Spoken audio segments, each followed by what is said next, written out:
Hi అండి, నేను మీ మధుభార్గవి. ఇవాళ మధుభార్గవీస్ కిచెన్లో కారం పూరీల్ని ఎలా పర్ఫెక్ట్గా ప్రిపేర్ చేసుకోవాలో చూద్దాం రండి. కారం పూరీలకి కావలసిన ఇంగ్రీడియంట్స్ ఏంటో చూసేద్దాం రండి. 3 కప్పుల గోధుమ పిండి, 2 స్పూన్ల శనగపిండి, 2 స్పూన్ల రవ్వ, ఇది ఉప్మా రవ్వ అండి, సూజీ అని కూడా అంటారు, అల్లం 1 స్పూను, ఉప్పు 1 స్పూను, జీలకర్ర కాస్తంత పసుపు, కారం 2 స్పూన్లు, తరిగిన కరివేపాకు, ఓమ, ధనియా పొడి. గోధుమ పిండిని ముందుగా వేసుకొని బేసన్,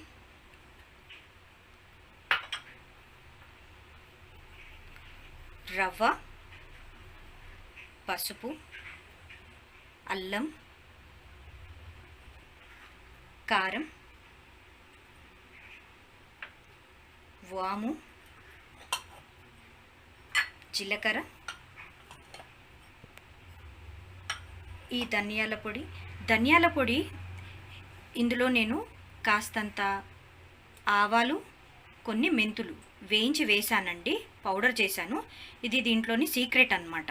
ధనియాల పొడి కొంచెం వేయించుకొని, తర్వాత కొన్ని ఆవాలు వేయించుకొని, కొన్ని మెంతులు వేయించుకొని ఈ పౌడర్ దీంట్లో వేయాలండి. చాలా చాలా టేస్ట్ ఉంటుందండి.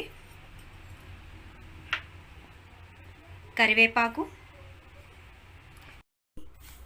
మిక్స్ చేసుకోవాలండి. ఉప్పు.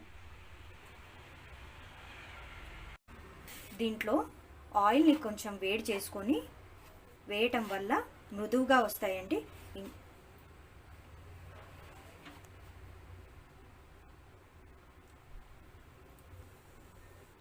ఇలా ముందు ఆయిల్ అంతా కలిసేలా కలుపుకోవాలండి.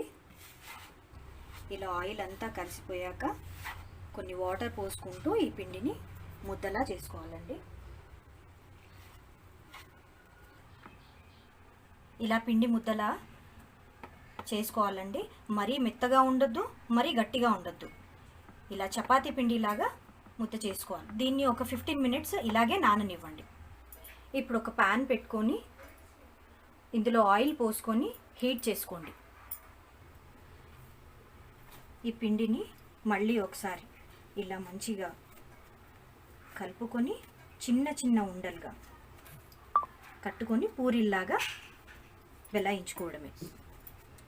ఇలా ఈక్వల్ సైజులో కట్ చేసేసుకోండి. ఇలా పిండి ముద్దను తీసుకొని పొడిపిండి వేసుకుంటూ వీటిని ఇలా బెలాయించేసి పూరీ సైజ్ అంతా చేసుకొని ఆయిల్లో డీప్ ఫ్రై చేసుకోవటమే. ఇలా పూరీల మాదిరిగా చేసి పెట్టుకున్న వాటిని డీప్ ఫ్రై చేయాలి.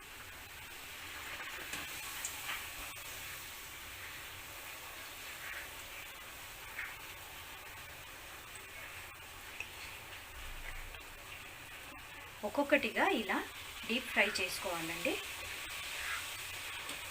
ఇది గోధుమ పిండితో చేసుకోవటం వల్ల మనకి హెల్త్ ప్రాబ్లమ్స్ కూడా రావండి. చాలా మైదా పిండి, వేరే పిండిలతో చేస్తూ ఉంటారు కదా, ఇది డైరెక్ట్ గోధుమ పిండి కాబట్టి ఇది తినడం వల్ల పిల్లలకి స్నాక్స్గా కూడా యూజ్ చేసుకోవచ్చు.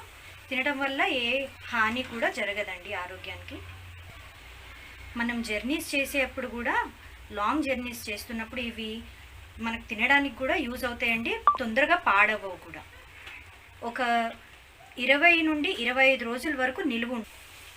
వీటిని ఎంత సన్నగా వెలాయించుకుంటే అంత క్రిస్పీగా వస్తాయండి. ఎంత పర్ఫెక్ట్గా వచ్చాయండి. ఇలా నోట్లో వేసుకుంటే కరిగిపోయేలాగా ఉన్నాయి. ఎంత సాఫ్ట్గా, ఎంత బాగున్నాయో. అన్నీ రుచికి సరిపడా అన్నీ కరెక్ట్గా సరిపోయాయండి. ఖచ్చితంగా మీరు ఇది ట్రై చేసి చూడండి. వీటిని ఇమ్మీడియట్గా క్లోజ్ కంటైనర్లో పెట్టద్దండి. వీటిని కాస్త గాలి ఆరనివ్వండి. చల్లగా అయిన తర్వాత అప్పుడు పెట్టేయండి.